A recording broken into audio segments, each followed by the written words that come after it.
nasce a seguito di un'accumulazione di capitale dovuta al calvinismo soprattutto, cioè a persone che amano avere la certezza della salute nell'altro mondo, e in questo mondo cosa fanno? Vivono moderatamente, onestamente, tutti i giorni in ufficio, tutti i giorni in fabbrica, vivono con un metodo, i metodisti, i presbiteriani, i protestanti, e naturalmente, pensando di andare nel regno dei cieli, in paradiso, finiscono per costruire le più potenti banche svizzere su scala mondiale. In Italia? La controriforma in Italia, questo è un dato storico, ma naturalmente sono spinto a questo dopo aver citato Shakespeare, non potevo, no? Agincourt, dovevo per forza fare un piccolo, diciamo, accenno storico. In Italia la controriforma, Concilio di Trento, gela sul nascere il grande capitalismo. Spagna e Italia erano nel Settecento le regioni più ricche, più forti, potevano essere le prime grandi sedi del capitalismo moderno. Oltretutto avevamo inventato la contabilità, la partita doppia in Italia, avevamo dei grandi geni con tutto il Rinascimento. Tutto viene gelato perché la Santa Inquisizione non consente che si esca dalle categorie tradizionali. Il vero leader è un ribelle, è qualcuno che fa saltare la saggezza convenzionale prevalente in un dato sistema. Questo è vero ancora oggi in Italia, soprattutto in Italia, perché l'Italia è probabilmente un paese straordinario, come tutti sanno, in cui c'è un filo rosso che lega, si può dire, Leonardo ai futuristi, a De Pero, cioè c'è questa idea di unire l'ideale estetico all'efficienza tecnica. Ma è anche un paese, purtroppo, in cui prevale un concetto del potere che voi giustamente, questa mattina soprattutto, è stato messo sotto accusa.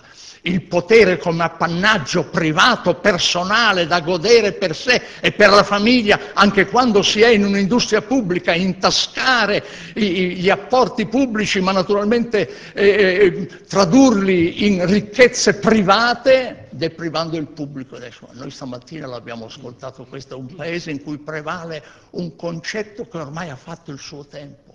Un concetto di potere che nega non solo l'autorità, ma si nega come funzione sociale, specifica. In che senso? Perché è un concetto di potere che viene vissuto come appannaggio personale, discrezionale, ad uso di sé e al più della famiglia o degli amici, e non invece come funzione razionale e collettiva, non come servizio alla comunità. E la gente lo sente. In questa situazione è straordinaria, è un miracolo poter costruire, come è stato detto stamani e dimostrato, un senso di appartenenza, un senso dell'azienda come comunità. Qui noi tocchiamo una dimensione che naturalmente sfiora il momento politico. Mi permetto tuttavia in proposito di proporre alcune precisazioni. Mentre la gestione di un'impresa ha nel profitto l'indice più sicuro della razionalità di questa gestione, l'attività politica è un'attività di tipo non aziendalistico, profondamente diverso. Ciò che gli imprenditori, i veri leader e anche i professional managers, gli amministratori di professione, quelli che questi possono rimproverare al politico è, diciamo, oisivité, cioè la tendenza a posporre i problemi, a non decidere pur di durare, perché ogni decisione cosa significa? Una attuazione, l'attuazione ha dei risultati positivi e negativi, viene giudicata. Quindi da chi è in posizione di vantaggio relativo, questa possibilità di giudizio in base ai risultati ottenuti è un pericolo, mettere a repentaglio la propria posizione. Allora si preferisce, signori, a parte tutte le retoriche, quello che oggi vale in Italia, da noi, ma non solo da noi, sia per il mondo in parte imprenditoriale che soprattutto per il mondo politico, si adotta la forma più oppressiva di potere che si possa immaginare o teorizzare. La forma più oppressiva di potere non è il potere che ti manda il fiato sul collo, ti guarda, è pronto a colpire. Il vero potere oppressivo è il potere che si nega come esercizio del potere, è il potere che mira a durare nella sua staticità canonica, cardinalizia, e che non si vuol muovere, è il potere per tutta la vita, senza fare nulla per migliorarla per gli altri, per sé, per ottenere una legittimazione. E questo è veramente il vero rischio. Chi è invece il leader di oggi? Non posso darvi una definizione. Me l'ha detto prima Menniti poco fa, voi con i vostri manuali fate presto. No, io per fortuna non sono più professore di ruolo, non scrivo più manuali, però insegno alla NYU e mi trovo molto bene perché laggiù i professori sono professori a vita, finché non schiodano. Da noi invece, naturalmente, per far posto agli altri devono, giusto, benissimo, largo ai giovani, sperando che sappiano qualcosa, benissimo. Io però, negli Stati Uniti, nel Sud America, in Giappone, in India, ho avuto la fortuna di incontrare dei veri leader. Rand Araskog, ITT, Harold Genin, naturalmente J.R.D. Tata, Calcutta, e poi, in maniera indimenticabile da noi, Vittorio Valletta, al tempo in cui teneva calda la poltrona per Gianni Agnelli, che, come si diceva, correva ancora la cavallina. Posso dirlo? Bene. E naturalmente molti altri che non stiamo a citarli, in particolare Adriano Olivetti, con cui ho a lungo lavorato. Che cos'è che contraddistingue questa figura? Nello sviluppo delle industrie c'è stato il fondatore, il grande patriarca, quello che poi invecchiando lo vanno a prendere tutte le mattine a casa, lo portano, gli fanno firmare assegni fasulli tanto per tenerlo occupato. E poi c'è, con tutta la deferenza, l'ossequiosità del caso, il professional manager, quello che viene dal Politecnico, oppure dalla Business School, oppure da Harvard, la Business School, eccetera. Benissimo.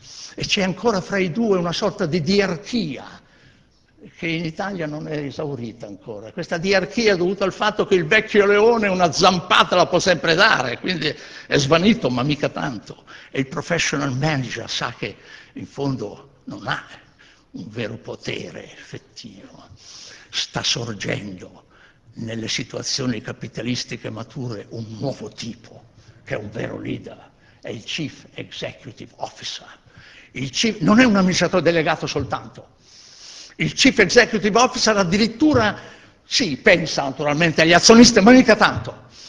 Il Chief Executive Officer, così come io l'ho visto, potrei citare almeno 25 casi che fanno parte di una ricerca che un giorno pubblicherò, naturalmente post mortem, non sono mica pazzo. Bene, è uno che decide, right or wrong, you decide, right or wrong, you decide, tu devi decidere. E quando c'è una scalata ostile come la General Food che cerca di prendere l'ITT e poi la Philip Morris che prende, io ho assistito a tutti questi momenti, meraviglioso, non avevano un briciolo, uno straccio di evidenza, di prova della razionalità della loro decisione, ma decidevano. La decisione, quello che manca invece assolutamente nei paesi latini, bisogna pur dirlo, solo adesso lo stiamo imparando, la capacità di decidere, paracadutisti che si buttano senza sapere se il paracadute mai potrà aprirsi o meno. Questa capacità dell'azione, questo è il fuoco, questa è l'innovazione, questo è ciò che fa il leader. Il leader è uno che non ha paura di fallire. Io avrei voluto stamane qualcuno, forse devo andare via presto, ma qualcuno lo dirà, ecco il mio fallimento, voglio dei fallimenti, raccontatemi degli splendidi fallimenti, si impara moltissimo dal fallimento, ma basta con questi, ma che siamo? Siamo mica in una fiction televisiva, dobbiamo dire quanto siamo bravi, non siamo bravi per niente, questo è un paese che poteva essere il primo paese industriale, invece ancora elettronico e borbonico. con rispetto parlando per i Borboni, perché, no, oltretutto non mettevano tasse, lo sapete, non senso. Era un pregio. Ho chiuso. Dopo aver detto questo, cos'altro posso dire? Abbiamo chiuso. Grazie.